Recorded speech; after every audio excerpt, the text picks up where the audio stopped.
Thanks very much. The Wicklow-Carlow border is contentious when you're from Wicklow and you go to school in Carlow and you play Gaelic football. My speech today is going to be about swimming. And for the last few mornings, Joe and I see a few survivors, we've been swimming off the Irish Sea, not the Irish Sea, off the sea in Donegal. And there's three parts to swimming, which reflect the three parts to my speech here today. There's the bit where you're about to get in, and you don't want to, and it's cold. There's the bit when you do get in, and you cry with the cold. And then there's the bit that you're going against the tide, and that it's still very cold, but you're beginning to warm up, you're beginning to work yourself into it. And then there's the bit where you're coming back, and the sun is on your back, and you feel damn good. And then you get out, and you feel really, really good. So there's three parts to swimming. There's the bad bit, the bit where you have to work at it, and then the bit where it was all worthwhile. So that's how I've structured my speech this morning. And so we'll go with the bad bit. It's called In the Beginning. And the first sentence is, the cost of bailing out Anglo-Irish Bank. It's 4 times more than the entire cost of what the United Nations estimate to spend on reconstructing Haiti, a country devastated by an earthquake in January. It's 20 times the cost what BP estimate will cost to clean up the worst environmental disaster that the United Nations has ever seen since the oil spill off the Gulf. It's the entire budget that Ireland has received from the EU structural funds since Ireland joined the EU in 1973. And sometimes we have to find ways to talk about how big bailing out one bank, never mind all the others, how big it is, because it is big. And I was struck on the morning that Brian Lenihan went into the Dáil to make his speech about bailing out the banks. And I remember that morning because most people were shocked by it. Do you remember? Most people were shocked how big it was. And it was the 30th of March. And on Simon Carswell's front page story in the Irish Times, the word billion, I counted them, was 22 times in his article. And sometimes when the word billion is used so often, we forget how big it is. And when something is so big, we don't think about it anymore. It becomes something else, and we ignore it. And sometimes those words become too big to fully appreciate. But we must never forget what happened, and why it happened, and the context in which it happened. And so I'm not going to give you my reasons, because you can see that in the articles and all of that. So I'm not going to give you my reasons why it happened. I'm going to read you some abstracts from some of the banking inquiry reports. Patrick Holohan. The significant factors contributing to the unsustainable structure of spending in the Irish economy were due to the government's pro-cyclical fiscal policy stance, budgetary measures aimed at boosting the construction sector, and a relaxed approach to the growing reliance on construction-related and other insecure sources of tax revenue. The Regling and Watson Banking Report. These tax reliefs were directed to the property sector, often in particular regions of the country, and they contributed to a more general misallocation of resources, as some of the tax concessions seem to have been granted on an ad hoc basis and in not a fully transparent way. That's page 27. So the context in which, and this is, I get puzzled sometimes because we call this a banking inquiry, but we never ask ourselves the context in which these decisions were made. And the Watson and Regling inquiry help us with that. And they talk about the tax reliefs, the incentive schemes, the income tax exemptions for developers and investors that inflated the price of land and overheated the market. And they included tax reliefs on multi-storey car parks, student accommodation, buildings used for third-level educational purposes, hotels and holiday camps, holiday cottages, rural and urban renewal, park and ride facility, nursing homes, private hospitals, sports injury clinics and childcare facilities. So we have to ask ourselves why we are in the mess that we're in. And sometimes when you start to ask those questions, you're assumed that you're speaking in a particular context. And asking the question, and I'll come to that in a moment, sometimes the very fact that you raise this you're painted in a particular light, which is unfair. So the middle part, so we're now in the sea. And it's swimming out, and it's still very cold. So this is the middle, part one. Young people do care. And I'm going to give you 3 examples. So first of all, I'm going to read you an email correspondence, and I get hundreds of email correspondence from young people who do care that I've entered into recently, and it's typical of the kind of emails that I get from time to time about young people, from young people on foot of the debate on political reform. Dear Dr Byrne, my name is Cillian Scott. I am 17. I am incredibly interested in politics and eager to learn more and more about the subject. I was watching Prime Time last night, and I was struck with excitement to hear what you had to say. I'll just repeat that last sentence because I like repeating it. I was struck with excitement to hear what you had to say. I see you write about political reform. Today I got my Easter holidays, and I plan to finish an article entitled "Community is our greatest asset in a recession." Irish history also happens to be my favourite part of history, especially Cumann na Gael, De Valera's government and the emergency. Thank you, Cillian Scott. Second email. Dear Elaine, I'm sorry for not emailing you the community document. However, I am sending you 2 bills I have made. One entitles 16-year-olds to vote. The other entitles the public to remove a councillor, a senator, a TD or MEP. Please excuse the lack of political correctness and the huge amount of errors in the sections. Unfortunately, I don't have access to the Attorney General, hundreds of civil servants and a huge advisory panel. The bill which allows 16-year-olds to vote I would agree with, as I've come across many teenagers willing to help through Corn and Og. Yours sincerely, Cillian Scott. How many people do you know that voluntarily, out of their time, constructs 2 bills? 17 years of age. And the thing about the 2 bills, one bill, he wants to vote at 16, which shows you that young people are interested. But the other, which is very disappointing, it's a bill where he wants to remove politicians. And that probably says an awful lot about public discourse and how young people view politics at the moment. But I just want you to remember his age and his enthusiasm. Another example. Mark Coughlin is 22 years of age. Gavin Sheridan is 29 years of age, and they established a website a number of years ago called, 10 months ago, called thestory.ie.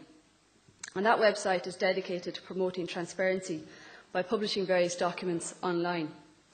And that includes previously unreleased or untabulated information detailing in open spreadsheets about how much the government spends on different things. So they look at how much CAB have spent, how much CAP payments have been made, the different reports by the banking inquiries and all these kind of things. In the last 10 months, they've had over 100,000 visitors to their website. How many young people do you know that in their time set up a website like this, that out of their own money and their friends' money that they get donations from, go about and get freedom of information requests to put that kind of information online? Another example. Earlier this year, for the first time in the history of Trinity College, a fully constituted committee of the Oireachtas sat in College Green. And I'll come back to Henry Grattan at the end.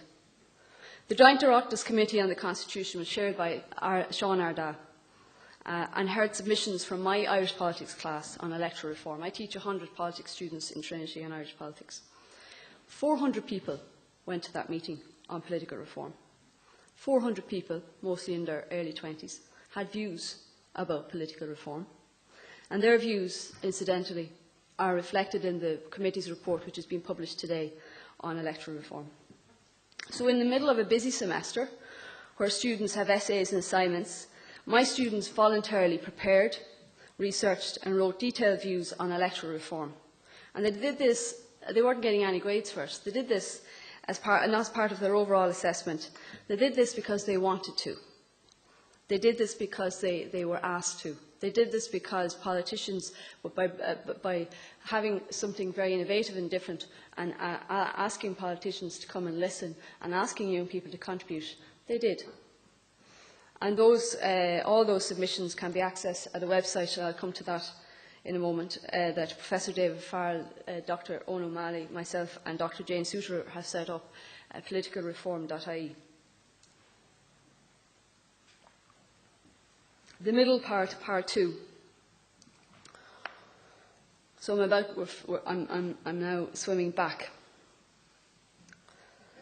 Old Ireland had to die in order for a new one to be born. Professor Tom Garvin said this earlier this year in a documentary about Sean Lemass and the change in the 1950s away from protectionism to opening up the Irish economy.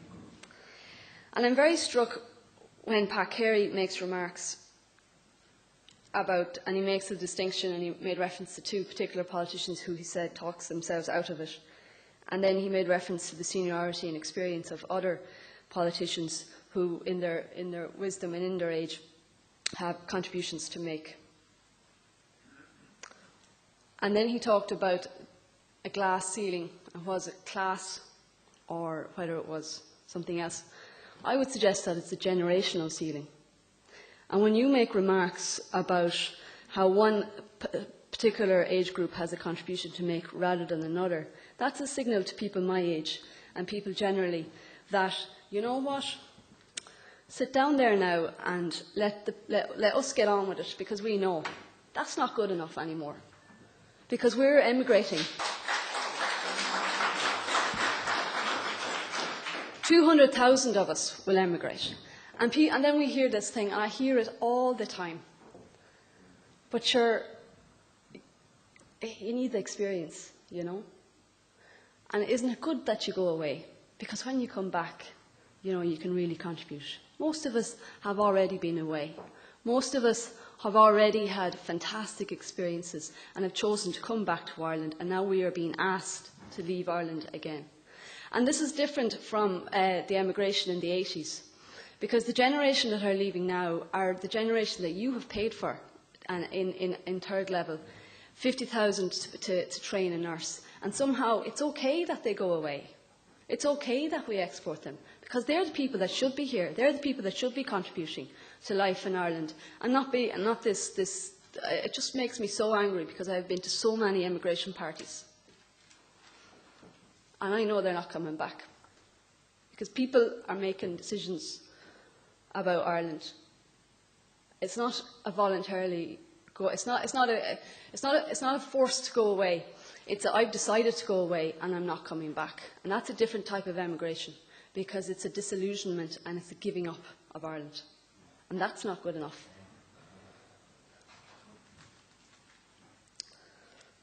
Two-thirds of Ireland's population, some 2.8 million Irish citizens, are younger than the Taoiseach and most of his cabinet. And I made that remark at a teachers' conference I was asked to speak at, and all the teachers cheered and laughed because they don't really like the government or the cabinet. Was the impression I got. And then I turned to them and I said, also younger than you. And most of our people in our leadership positions, whether they're in politics or whether they're in unions or whatever they are of a particular generation. And my generation, the generation that is mired in debt, the generation that has all these incredible decisions to make, the generation that has to pay for the mistakes of your generation. But it has always been, throughout our history, that it is young people who have always challenged the traditional orthodoxies of older generations. Theobald Wolfe-Tone was 35 when he helped lead the 1798 rebellion. Robert Emmet was 25 when he was executed in 1803 as part of that rebellion. Charles Stewart Parnell was one of the youngest members elected to the House of Parliament, or the House of Commons. He was 29. James Larkin was 36 when he co-founded the Labour Party. Arthur Griffin was only 33 when he co-founded Sinn Féin. Sean Lemass was 16 in the GPO in 1916. At Taoiseach at 44. Michael Collins was 32 when he died. This is a young country. But those who seek to reform, to change, are often punished for it by those in authority, and not just political authority. Those in authority are in authority because authority has afforded them in the first place to enjoy the status of being in the status quo. And as the philosopher Bernard Russell once said, conventional people sometimes are roused to fury by departures from convention, largely because they regard such departures as criticism of themselves. And there are lots of different ways of letting people know what their proper place is, by the way. So let me quote you a speech from a former member of the PDs. Those who seek and insist on accountability in our democracy are nothing but troublemakers, begrudgers, character assassins, opponents of enterprise, saboteurs of agriculture, economic vandals or anti-employment. We are not anti-enterprise or anti-job creation. We just want accountability. We do not moralise, but we just seek democratic accountability for the way in which power is exercised in our society. And Michael MacGill said that in September 1994 in his contribution to the Beef Tribunal report. So has things changed? So over the last 10, 20 years, Ireland has gone through this process of self-scrutiny in the water, and we're swimming and we're wondering when the hell we're going to get out of the water, out of the sea, because it's getting cold now. Every sector of society, whether it's politics or the church or the guards or finance or whatever, there has been inquiries, there's been company inspectorate reports, there's been tribunals and everything else. And all those things would suggest to me that it's challenging authority, and it's challenging how we define authority. And I would argue that that's positive. And some people get very scared when they think, well, the Celtic Tiger washed away certain values in Ireland, and look at all these inquiries, and life is terrible. But that's assuming that values like blind deference, misguided loyalty, and a fear of asking questions were values that we should be upholding anyway. So I would see what's happened as very, very positive in Ireland, because it's allowed a lot of things to be washed away, and a lot of things maybe to be clarified, and a lot of things maybe to have a fresher approach to certain things. So I'm at the end, part one. And Pat Carey touched upon this in different ways, the different approaches to reform. Should it be incremental? Should it be gradual? Should it be dramatic? Or should we have any reform at all? So I'm going to give you 5 suggestions of reform, because I'm getting out of the water now, and I have some come through the bad stuff. A reformed relationship with the North, and that would include a vision of a future that we would actually implement the rest of the Good Friday Agreement. And there's a part of the Good Friday Agreement that hasn't been implemented yet, and it's the North-South Parliamentary Forum.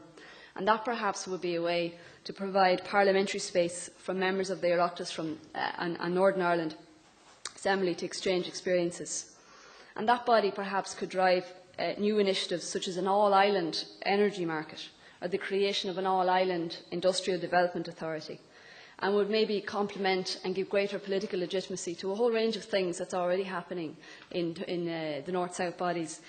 Things like that an audience here would be very familiar with, cross-border roads, or a strategy for an all-island recovery and developing cooperation with the smart economy.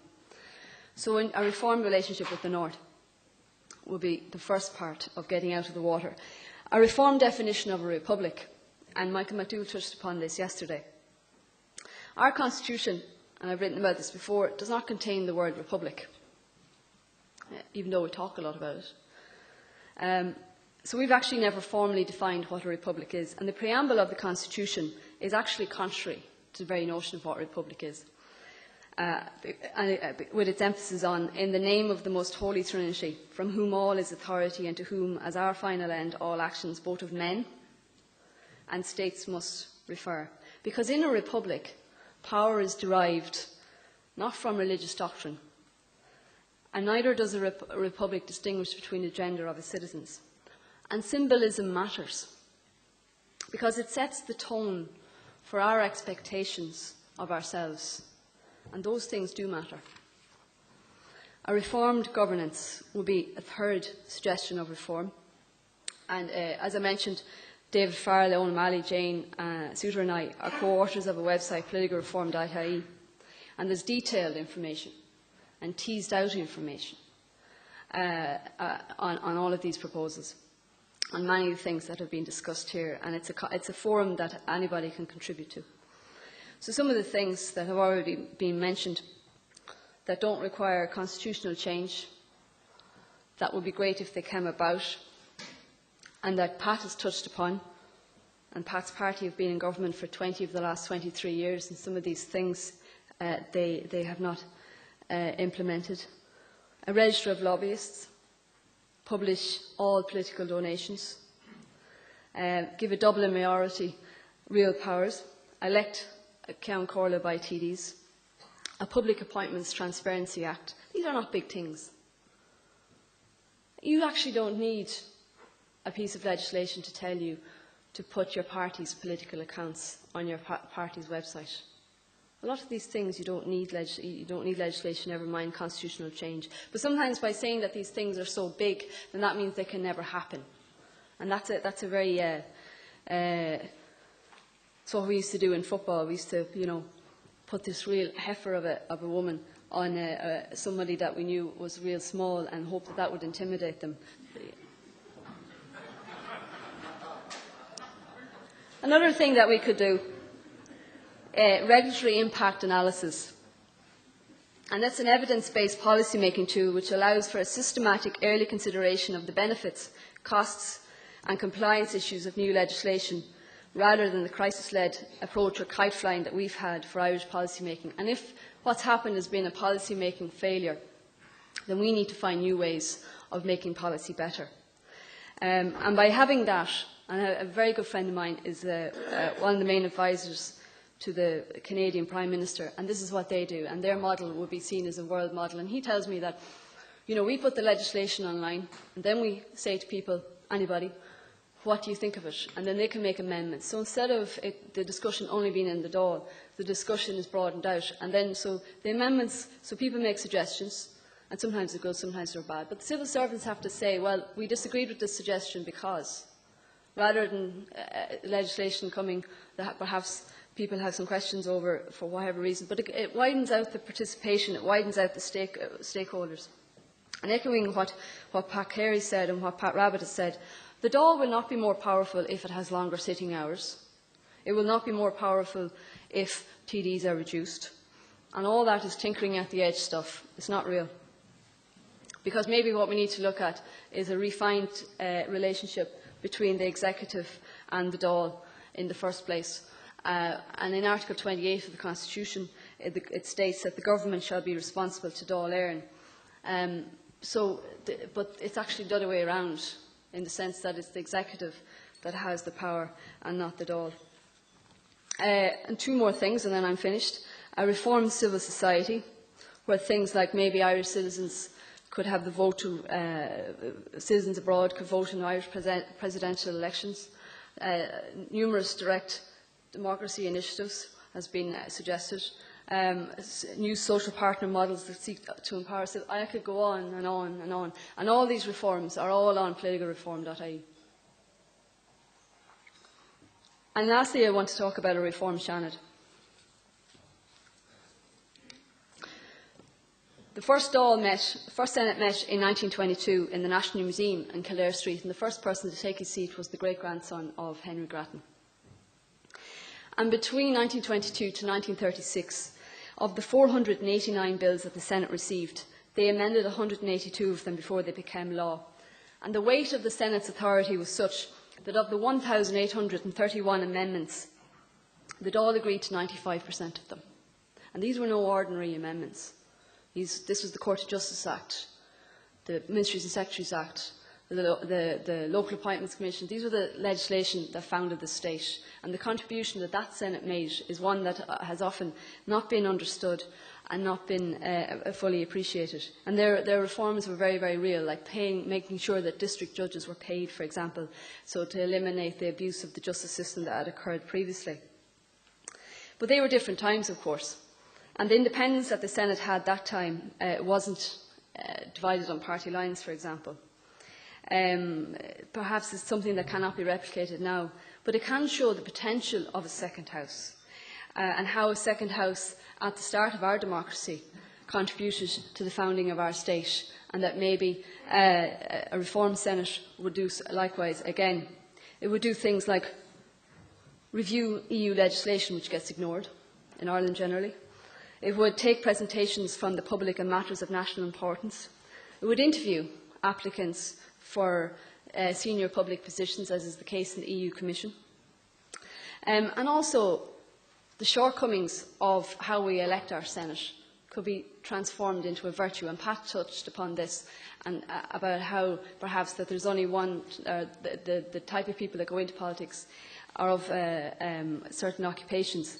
So a reorganisation of the Senate would open up Irish politics to include representation of young people, of those with private sector experience that Ed Walsh often speaks about, the diaspora, and people from the north. So the potential of the Senate is something that could be very powerful today. And finally, to end, I want to quote from Henry Grattan. And last year was my first year teaching in Trinity, and I had to park my bike underneath Henry Grattan's statue. And it was such a thrill to think I was teaching in Trinity, in a place so much associated with him, and my office is opposite where he gave this speech in 1800. And he returned to public life to vote against and to speak against the Act of Union. And that was a time when the Parliament, for the first time in history, voted itself out of existence. It was a time when Ireland gave up on itself. But he didn't. And this was his last speech. The Constitution may for a time seem lost. The character of the country cannot be lost. I do not give up on my country. I see her in a swoon, but she is not dead. And though in her tomb she lies helpless and motionless, there is on her lips a spirit of life, and a cheek a glow of beauty. While a plank of the vessel holds together, I will not leave her. Let the courtier present his loyal sail to the breeze, and carry the barrock of his fate with every wind that blows. I will remain anchored here, with fidelity to the fortunes of my country, faithful to her freedom, and faithful to her flaw. And we don't hear enough about the expression of loving your country, and the expression of wanting to change your country, and the expression of getting out of the water with the sun on your back and knowing that you've come through some very hard swim, and that we can do it if we wanted to. Thank you.